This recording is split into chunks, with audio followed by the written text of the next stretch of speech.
PF के बारे में जो लोग नहीं जानते उनको क्या बताना चाहेंगे? ईपीएफओ एक भारत की संस्था है जो भारत में सोशल सिक्योरिटी को एक्सटेंड करती है। ये पूरे विश्व की एक सबसे बड़ी संस्था है और नंबर ऑफ सब्सक्राइबर्स के मामले में और हम करीब 7 करोड़ लोगों को परिवारों को छूते हैं। सबसे इम्पॉर्टेंट चीज़ है कि जब भी हम कोई पैसा अर्न करते हैं तो उसको हम लोग कैसे एलोकेट करें, वो एक बहुत इंपॉर्टेंट चीज़ होती है। तो उसमें हमारे दैनिक खर्चे भी आते हैं और उसके साथ ही साथ हमें हमारे भविष्य के लिए और कोई आकस्मिक ज़रूरतों के लिए कुछ पोर्शन सेव करके रखना चाहिए। क्योंकि आज के दिन में बहुत सारे लोग, जब हम लोग युवा रहते हैं उस समय हम लोग सेविंग्स नहीं करते हैं या हैबिट नहीं रहती है, तो गवर्नमेंट ने इसके लिए एक एक्ट पारित किया है जिसको ईपीएफ एंड एमपी एक्ट बोलते हैं। जब भी कोई इंसान कमाने जाता है तो उसके मन में काफ़ी सवाल होते हैं कि बचत वो कैसे करे। अपने घर को तो वो चला रहा है, लेकिन आगे का समय, उसका भविष्य कैसा रहेगा, उसके लिए सेविंग्स करना काफ़ी ज़रूरी होता है। सेविंग्स का एक जरिया है पीएफ। पीएफ के साथ ईपीएफओ के साथ भी हम बातचीत करेंगे। मेरे साथ इस वक्त मौजूद हैं पीएफ कमिश्नर सुयश पांडे जी। सर, बहुत बहुत स्वागत है आपका विनेश। नमस्ते मैडम। सर, पहला सवाल तो यही करना चाहूँगी कि पीएफ के बारे में जो लोग नहीं जानते उनको क्या बताना चाहेंगे? मैम, ईपीएफओ एक भारत की संस्था है जो भारत में सोशल सिक्योरिटी को एक्सटेंड करती है। ये पूरे विश्व की एक सबसे बड़ी संस्था है और नंबर ऑफ सब्सक्राइबर्स के मामले में और हम करीब 7 करोड़ लोगों को परिवारों को छूते हैं। तो इस हिसाब से हमारा जो ईपीएफओ है, ये भारत में जितने भी हम लोग के कर्मचारी हैं, जो कामगार हैं, उनके लिए पीएफ, पेंशन और ईडीएलआई इंश्योरेंस 3 तरह की सुविधाएं हम लोग उपलब्ध कराते हैं।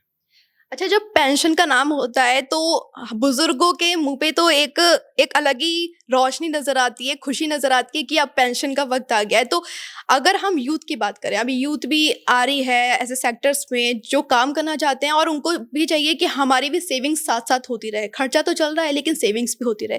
तो जिनका भी पीएफ से कोई नाता नहीं है, उनको कनेक्ट करने के लिए एक क्या तरीका है जो आप कनेक्ट कर सकते हो? फर्स्ट ऑफ ऑल, सबसे इम्पॉर्टेंट चीज़ है कि जब भी हम कोई पैसा अर्न करते हैं तो उसको हम लोग कैसे एलोकेट करें, वो एक बहुत इम्पॉर्टेंट चीज़ होती है। तो उसमें हमारे दैनिक खर्चे भी आते हैं और उसके साथ ही साथ हमें हमारे भविष्य के लिए और कोई आकस्मिक ज़रूरतों के लिए कुछ पोर्शन सेव करके रखना चाहिए। क्योंकि आज के दिन में बहुत सारे लोग, जब हम लोग युवा रहते हैं उस समय हम लोग सेविंग्स नहीं करते हैं या हैबिट नहीं रहती है, तो गवर्नमेंट ने इसके लिए एक एक्ट पारित किया है जिसको ईपीएफ एंड एमपी एक्ट बोलते हैं। जिसके तहत जितने भी कामगार लोग हैं उनको ये सैलरी का कुछ हिस्सा जो है, government as per the act, उसको हम लोग भविष्य निधि में जमा करते हैं, जिससे उन्हें भविष्य में पीएफ और पेंशन मिलती है और साथ ही इंश्योरेंस का भी बेनिफिट मिलता है अगर उनको कोई दिक्कत होती है तो।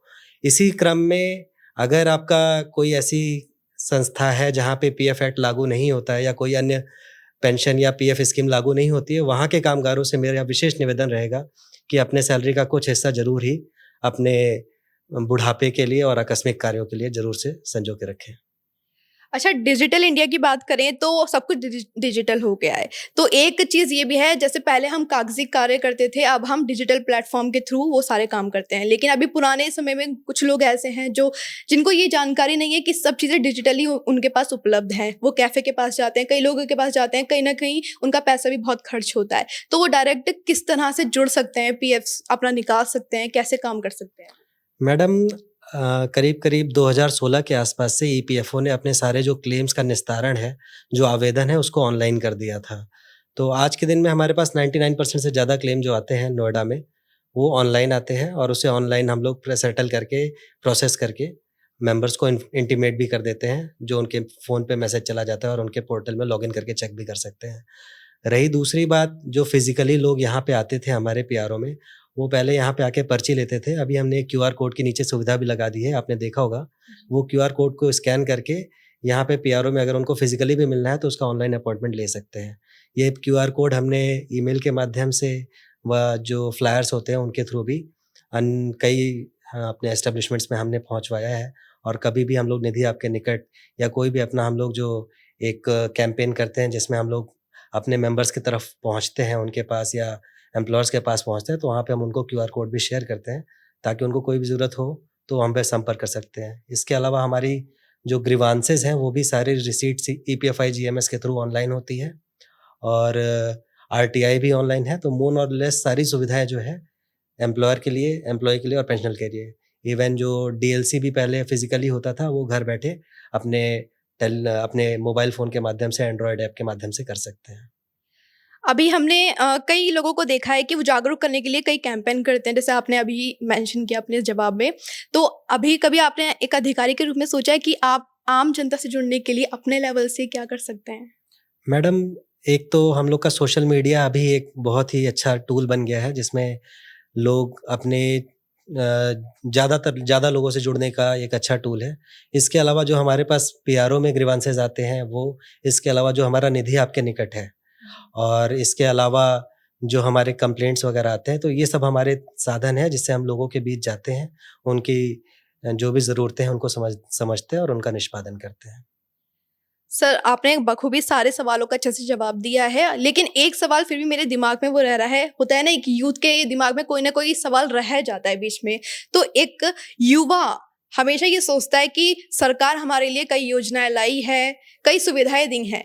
हम कमा रहे हैं, हम लगातार ऑफ़िस जा रहे हैं, लेकिन उनके अलग-अलग संसाधन होते हैं पैसे कमाने के लिए। तो अलग-अलग प्लेटफ़ॉर्म हो गए, जैसे नॉर्मल ऑफ़िस तो होते हैं, लेकिन जैसे मीडिया फ़ीड ही ले ली जाए तो कहीं न कहीं पीएफ का बहुत ज़्यादा मसला रहता है, ईपीएफओ की जानकारी नहीं होती, और कुछ को तो ऐसे इंटर्नशिप पे भी रखा जाता है बच्चों को कि उनको नहीं पता होता कि उन्हें किस तरह से सैलरी मिलनी चाहिए, इन हैंड मिलनी चाहिए, या फिर एक रूल बनना चाहिए कि उन्हें हमेशा अकाउंट में ही सैलरी दी जाए। तो इस तरह से उनका पीएफ भी कटेगा। तो आप इसमें क्या मैसेज देना चाहेंगे? मैम, आज के दिन में तो हमारे पास इंटरनेट हमारी उँगलियों पे है, तो सबको कोशिश करनी चाहिए कि सुनी-सुनाई बातों से ज़्यादा जो पीएफ एक्ट है या जो भी वेजेस एक्ट है, जो भी उनके लोगों के हक हैं, उनके बारे में खुद से जानकारी इकट्ठा करें।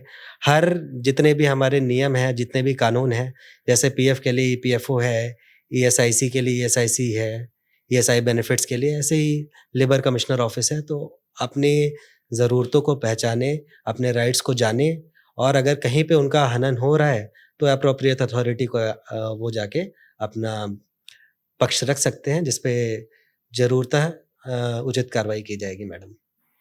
सर, आपने ईपीएफओ बता दिया, ईएसआई का भी हमें बता दिया, लेकिन एक ऐप मैंने देखा था जो यहाँ आने से पहले मैंने रिसर्च की थी कि उमंग नाम का एक ऐप है जिसके थ्रू हम जानकारी उपलब्ध कर सकते हैं पीएफ की। तो आप उसके बारे में कुछ बताना चाहेंगे हमारी आम जनता को? मैम, उमंग ऐप भी भारत सरकार का ही एक ऐप है, जिसमें भारत सरकार की कई सेवाएँ उसपे हम लोग अपनी जनता को देते हैं। उसमें से एक ईपीएफ की भी सेवा है, और उमंग ऐप से भी माध्यम से हम लोग अपने जितने भी ईपीएफ की जानकारी है, जो हमें क्लेम प्रोसेस करना है, क्लेम अप्लाई करना है, उसके लिए हम लोग उमंग ऐप से अप्लाई कर सकते हैं मैडम।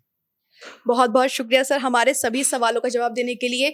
तो दर्शकों, जैसे कि हमने जाना कि लोगों के अंदर और बुजुर्गों के अंदर, यहाँ तक कि आज के युवा के अंदर कई शंकाएँ होती हैं पीएफ को लेकर। तो सभी सवालों का जवाब हमारे पीएफ कमिश्नर सुयश पांडे जी ने दे दिया है। तो अभी आपके मन में कोई ऐसा सवाल नहीं रह गया होगा जिसका जवाब आपको चाहिए। तो इसकी और जानकारी के लिए आप हमसे जुड़े रहिए, और ऐसी ही रिपोर्ट्स के लिए बने रहिए बी नेशन न्यूज़ के साथ। कैमरा पर्सन नज़र के साथ मैं रिया तोमर।